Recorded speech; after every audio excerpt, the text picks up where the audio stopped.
See how an advertising class sponsored an event on the University of Arizona Mall. Learn about a butterfly exhibit at the Botanical Gardens. And find out about healthy food options in the union. All this and more tonight. This is Wildcast.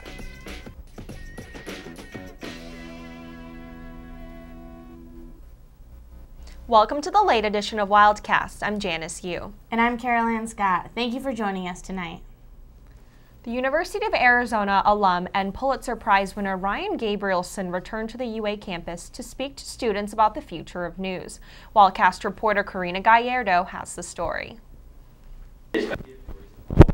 Award-winning journalist and former University of Arizona Wildcat, Ryan Gabrielsen, returned to the U of A campus to talk to the Wildcat community about the future of journalism and provide insight on how he achieved his success. One of his more recent works, Broken Shield, won the 2012 George Polk Award for his investigation of developmental centers in California and the Office of Protective Services' lack of response to the crimes inflicted on the disabled. The Office of Protective Services that was supposed to protect the most vulnerable people in California, the people with cerebral palsy, mental retardation, severe autism, and this police force basically doesn't know how to do its job, didn't know how to collect physical evidence, and a lot of suspicious, multiple suspicious deaths and cases of sexual assault have basically gone uninvestigated. That was the hardest story that I've done to get, and so it was the most rewarding. People want to see their government work well, and when they can clearly see that it's not, and in this case the Office of Protective Services wasn't doing its job, and there was no denying that, people were outraged. Teachers and students were inspired by Gabrielsen's story. But without somebody like Ryan to take an interest and to take the time to go through the records and to look and see if there's a case there and then to build that case, the abuses would have gone on and on and on. It would have just, never ended. I think one of the biggest things that I'll take away was the way that he dealt with getting information and his hard work with trying to figure out how to fix problems that he's having with getting information or getting people to talk to him. Ryan Gabrielsen currently works for California Watch and the Center for Investigative Reporting. His next project? We'll just have to wait and see. Reporting for Wildcast, I'm Karina Gallardo. UA advertising students brought a new perspective on technology and media to campus as part of an event entitled AT&T Reconnect UA. Wildcast reporter Caitlin Galante has the story. Hi Wildcats! Students at the University of Arizona have come together in an advertising class through the Eller College of Management to reconnect students through technology and social media while learning how to promote a huge company to the university. Each student gave different inputs from marketing to public relations to make this event a success. It's actually part of a class. It's Marketing 425. It's advertising management. So each semester, the class is given normally a Fortune 500 client. So our client is AT&T, and they tasked us with making them, rather than just a service, a lifestyle brand. So that's why we kind of have these cups out here. The whole thing is to reconnect to your past. So whether that be to your childhood, to your teenage years, to yesterday, it doesn't really matter. It was really fun getting the whole class involved and finding different talents that people had that they might not want to admit at first. We found people that could build crazy plastic cups. We found people that were awesome at promoting on Facebook and Twitter and Instagram. We found people that were insane artists. It was just great to get to work with everyone while doing something that I want to make a career out of.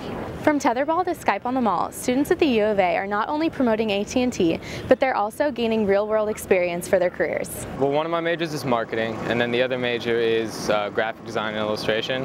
So advertising and branding is definitely where I want to go. I mean, look, this is fun. This is like, if this were my job, it'd be fantastic. I was a part of the PR team, and our main responsibility was basically getting the word out to the U of A campus, being in charge of the social media, posting pictures on Instagram, and just finding really different marketing tactics to get students to come down here and check this out. The students work together as a team, giving each student an opportunity to put in their own input, from marketing to public relations, to make this event a success.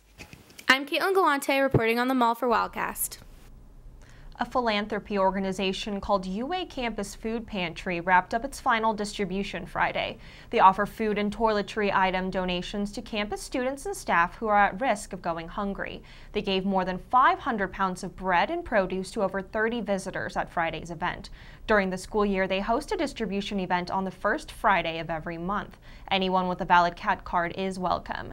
Campus Pantry is expected to host their next event in September. You know, I think it's really great that that's something that our campus does for those in need, and I didn't know about that. Yeah, I didn't know about it either, and you know, that's something that usually church groups do, but it's nice that someone, you know, a group on campus is reaching out. I agree. This past Sunday, the Autism Society of Greater Tucson hosted its 7th annual Piece the Puzzle Autism Walk or Run and Resource Fair on the UA Mall. The event brought in supporters from all across town to have a little fun while raising money for those affected by autism. There were a variety of activities, including a competitive race, rock wall climbing, and puzzle piecing matches. There was also an extensive resource fair for family, friends, and supporters on the many assets available to those in need of financial or medical help related to autism. After the break, find out the weather for the upcoming weekend. I'm Derek Williams, the former U of A Wildcat. You're watching UA TV. Don't change the channel. Come game time, pressure falls on the shoulders of this season's drum major. For an entire week, there's golfing, food, drinks, and entertainment that doesn't stop when the sun goes down. If you are not yet registered to vote, here's what an Arizona voter registration form looks like. Bundle up, Wildcats, winter is almost here.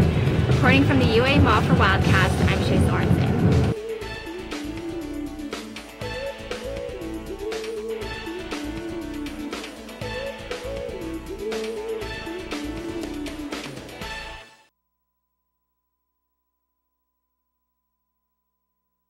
People may tune out someone they see on a median trying to sell newspapers. Those extra few hours of having to swipe your CAT card to get in at night might be keeping non-U of A students out of the library. And while some are traveling to Mexico for cheaper gas, others are forced to pay those high prices at the pump.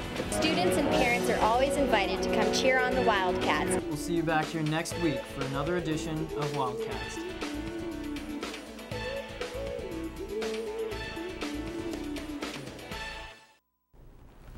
Welcome back. Now it's time for weather with our weather reporter, Shay Sorensen. What do you have for us this week, Shay? Good evening, Wildcats. As many of you already know, it was a very windy Monday with gusts ranging from 25 to 40 miles per hour. These high-speed winds are a result of a strong storm system moving towards the southwest and will prevail through this evening. The strongest wind gusts were projected to occur during the peak high temperature for today, which will create strong surface winds. University Boulevard actually lost power around 11:20 today due to the high winds. If you know anyone traveling in between Tucson and Phoenix, please warn them of the possibility of low visibility due to the blowing dust. There's a 30% chance of rain tonight with partly cloudy skies on Tuesday. There will be enough moisture in the air for a slight chance of rain in East Tucson tomorrow with wind gusts no higher than 25 miles per hour. In wake of the cold front moving in tonight, cooler temperatures can be expected on Tuesday with a high of 66. The high today was 84, so we can definitely see the effects this cold front will bring. For the rest of the week, there will be clear skies on Wednesday and Thursday with partly cloudy skies on Friday. Temperatures will gradually climb the rest of the week and dry conditions will also return. Normal highs for this week in April are usually in between 80 and 82 degrees, so Tucson will be dancing in and around these temperatures. This weekend looks like it's going to be a hot one, with Saturday showing a high of 86 and Sunday with a high of 91. As for now, next week will be much hotter with temperatures in the 90s. That is all I have for you now, but have a fantastic week, Wildcats, and I'll see you next time. The Tucson Botanical Gardens is doing something special this spring. It's called Butterfly Magic, and it's attracting more out-of-town visitors. Butterflies from several different tropical countries like Costa Rica and Australia are mailed to the Botanical Gardens to be used in the exhibit. These butterflies, however, come in a little different way than what we're used to. We get the butterflies as chrysalises because that's easy for them to package. They're placed between layers of cotton or foam. We have to glue their little butts to tiny pieces of felt. As the butterflies emerge, we bring them over to the main exhibit. The exhibit is temperature and humidity controlled to stimulate the tropical butterfly's habitat, and it is not uncommon to have one land on your hair or shirt. The Butterfly Magic exhibit is open from October 1st to the end of April. You know, I think I've gone when I was really little, but I don't really remember. I've heard about it all the years that I've lived here, but I still haven't had a chance to go, so maybe this year. Maybe this spring. On the less pleasant side of nature, killer bees were responsible for the death of a family companion in Sahuarita last Thursday. Massive beehive estimated at hosting upwards of 50,000 bees was found in the attic of a resident's home. The hive was somehow disturbed, causing a swarm of the Africanized honeybees to attack the 3 dogs living in the home. All 3 dogs were rushed to the vet, but one didn't make it. Bee season is only just getting started, so be on the lookout. If you do ever encounter a swarm, experts do not recommend fighting it.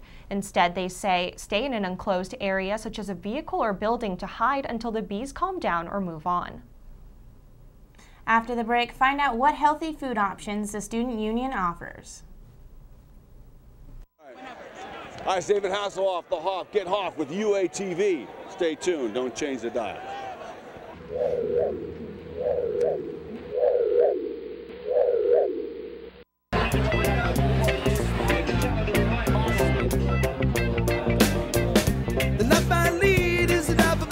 I may have fleas, but I run a yard. I see those clones looking down on me, but unlike those clones, this dog is free. Oh Lord, it's a dog's life. Oh Lord, it's a dog's life, dog's life. Oh Lord, it's a dog's life.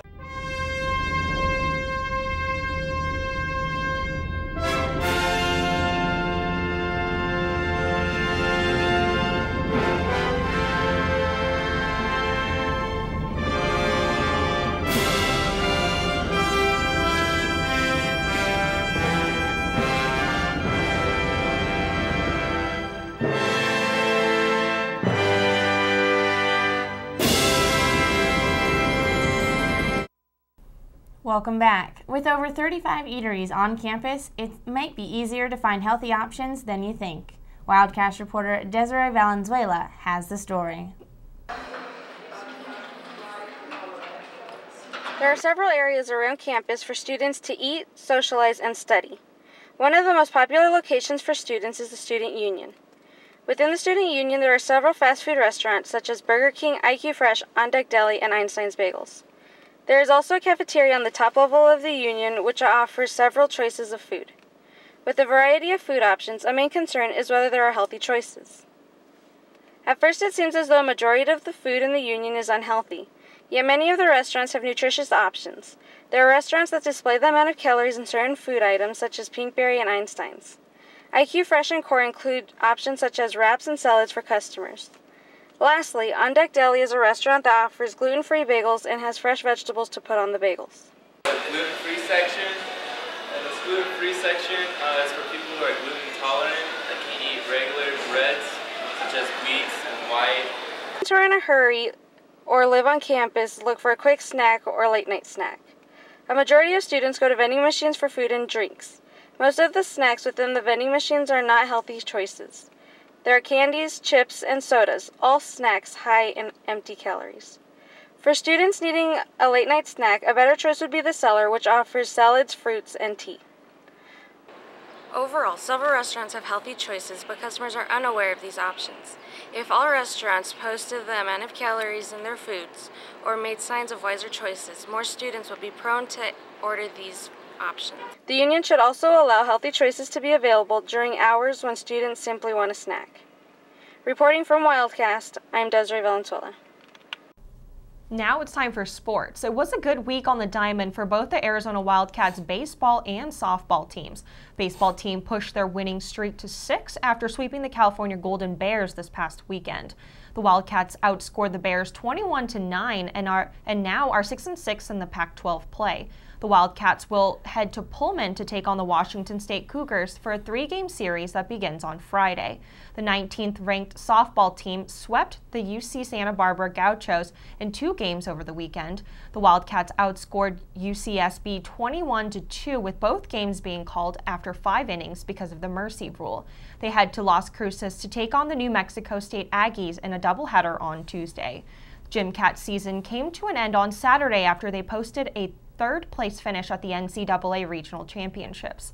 While the team won't make the trip to Los Angeles, senior Aubrey Cristello qualified for the NCAA championships in the individual all-round competition and will be competing April 19th to the 21st.